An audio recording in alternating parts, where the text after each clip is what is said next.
My name is Ben Furness. I'm the Executive Director of the 2030 Project, a university-wide climate research initiative at Cornell University based out of the Cornell Atkinson Center for Sustainability. We're so pleased to be partnering with all of the great partners this morning to bring you this nuclear summit here at Cornell Tech. So welcome and thank you for making the trek on the F train out to Cornell Tech. At Cornell Atkinson and the 2030 Project, we pride ourselves in supporting ambitious research and hosting provocative and important conversations from a wide variety of views to help grapple with the challenge of climate change. We support research and conversations across a range of critical areas from the future of food and farms, our energy systems, the materials we'll need to support emissions reductions and adaptation, and the societal changes, business models, and policies needed to help us achieve these goals in a humane and just way. So pleased to be here this morning. I'd like to introduce Eric Dawson of Nuclear New York, who will set the stage for us this morning. This is just one small piece of Cornell's Climate Week programming. If you'd like to learn more about what we're up to, please check out climate.cornell.edu. And thank you so much. Good morning.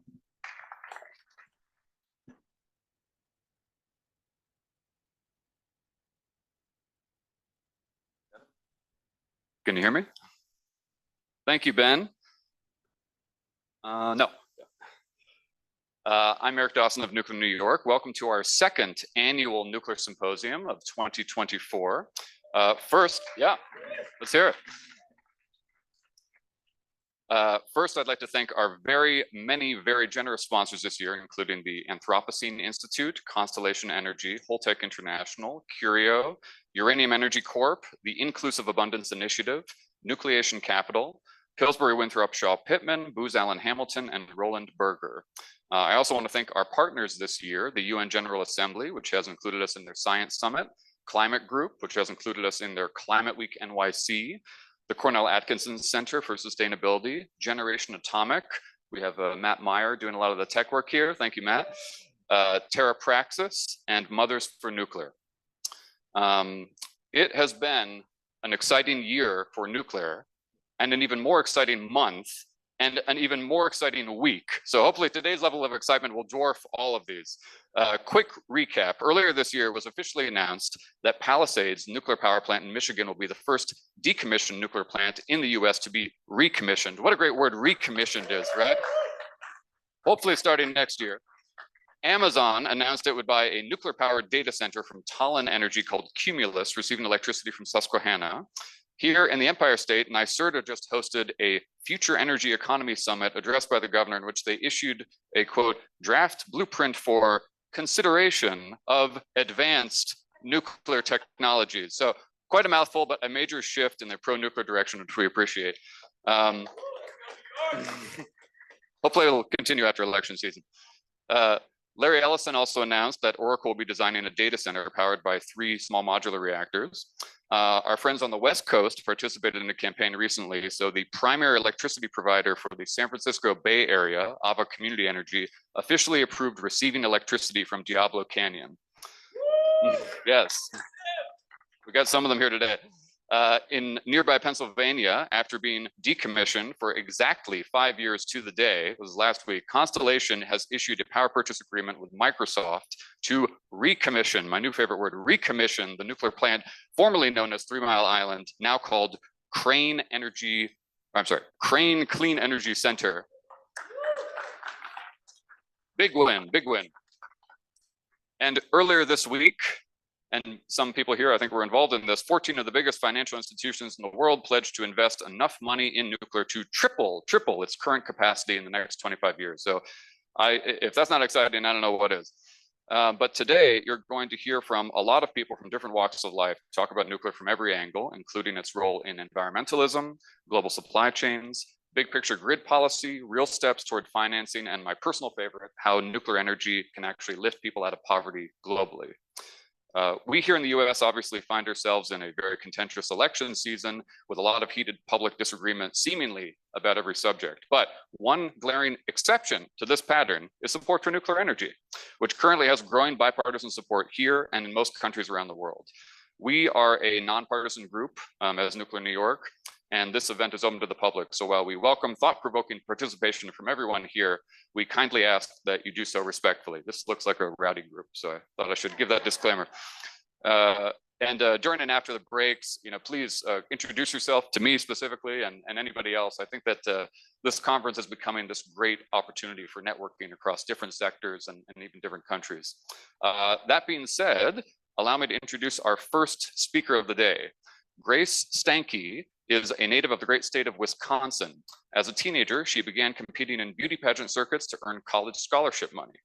This culminated with her being crowned Miss Wisconsin 2022, followed by Miss America 2023, which led her to obtain her bachelor's degree in nuclear engineering from the University of Wisconsin-Madison. Using her unique platform, she has transitioned to become a national advocate for zero-emission power, currently employed by Constellation Energy. During her reign last year, she traveled over 270,000 miles around the world, prompting the Wall Street Journal to name her, quote, the new face of nuclear energy, a moniker I hope to earn myself someday.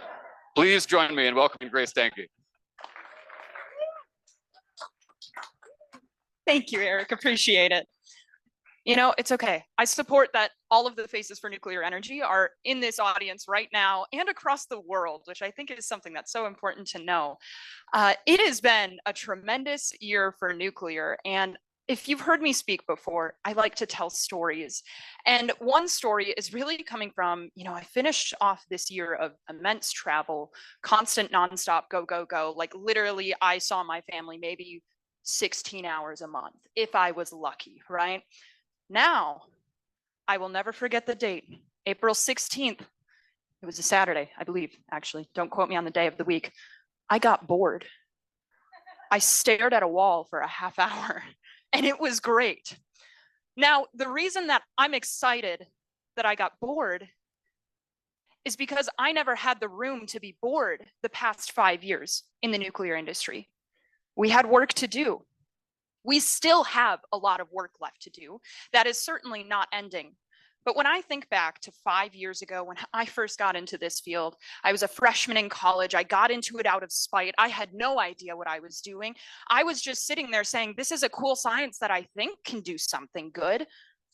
The people that I remember are the people who said, I promise nuclear technology is going to deliver. I promise that nuclear energy is the future. I promise that nuclear science has a place in the world.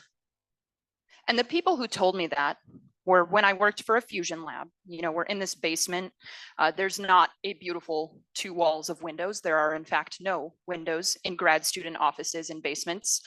Any graduate degree holders here? Okay, did you have a window? No, it's not possible. There's usually mold in the corner somewhere.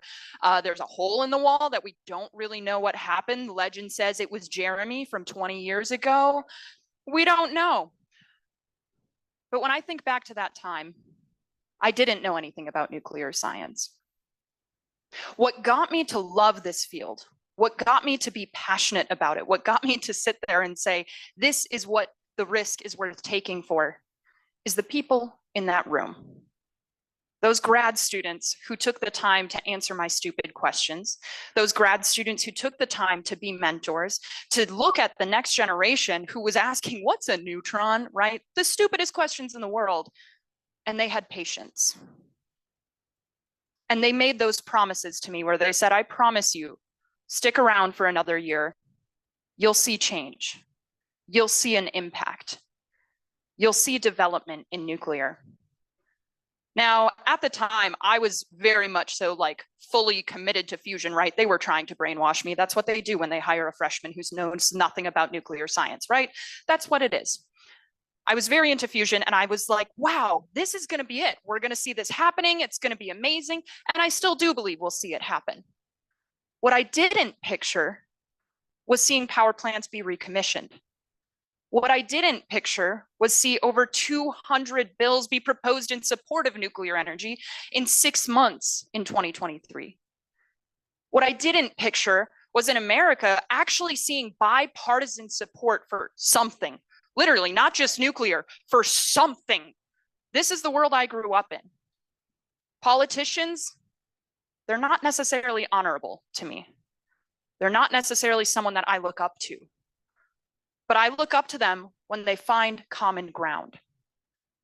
When they follow up on their promises, just like those grad students did from back in my freshman year of college, when they find an agreement.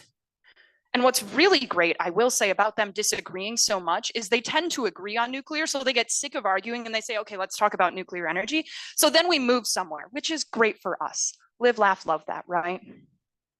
But truly, it's the people who are sitting there taking the time to answer those stupid questions that are helping to deliver on their promises that nuclear will do better, not just in terms of technology, but in terms of the people around them too. I wouldn't be in nuclear today if it weren't for those people. Honestly, even last year, I had questions. I had doubts. Is this the right field for me to go into? Is this something that I want to tie my career to? Do I want to spend the last 20 years of my career decommissioning? Is that the direction this is going? Or are we going to grow? Those were serious questions I had. I still had those questions when I accepted my job offer. I still had those questions when I showed up to work for the first day, when I was going through those training classes. 6 months after I started this position, I don't have those questions anymore. I am confident that my entire career in nuclear will be spent growing the field, growing the workforce, and growing the impact that nuclear science has on the world around us.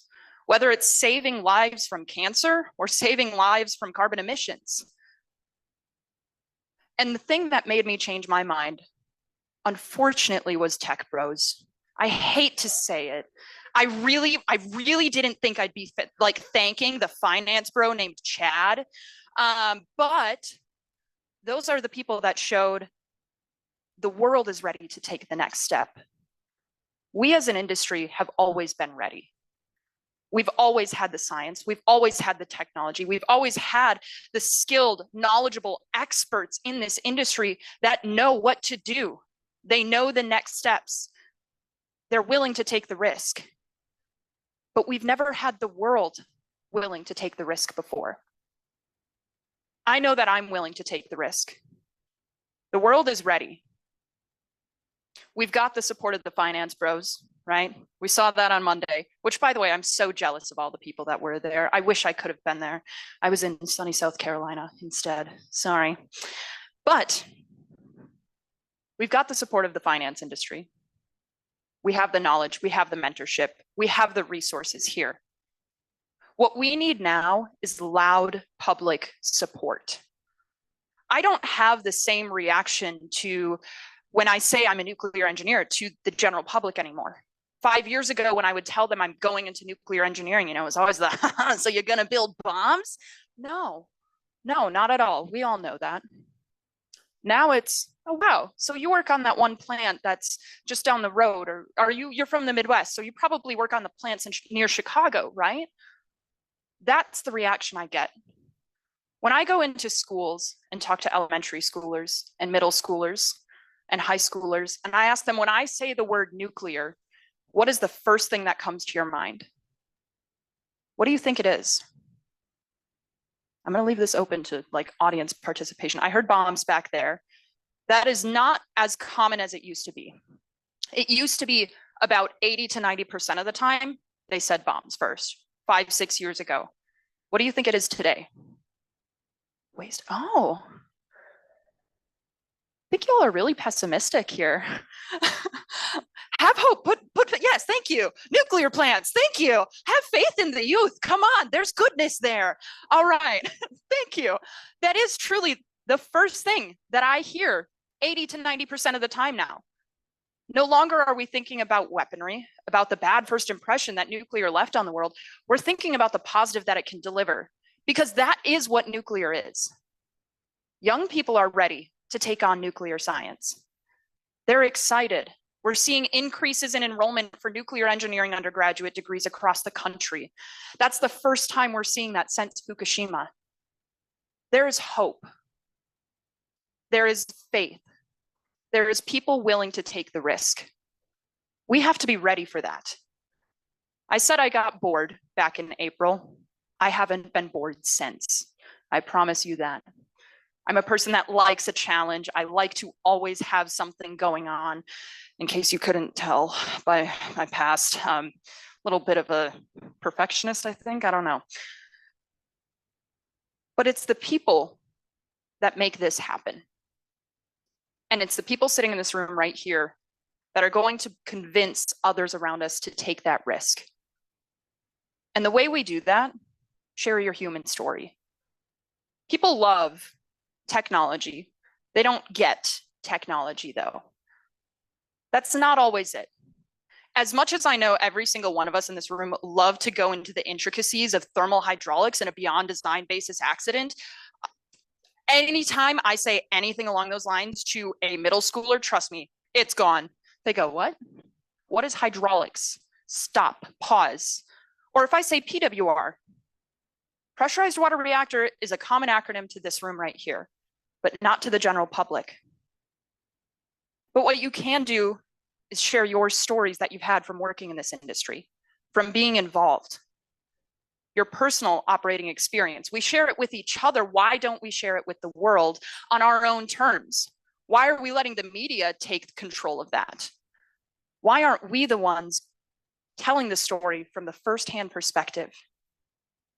Take the risk, share your story. I'm a young person that was willing to take the risk and devote my career to nuclear energy and nuclear science. I'm asking that you take that same exact risk. Put yourself out there. Be brave, because nuclear is worth it. Thank you.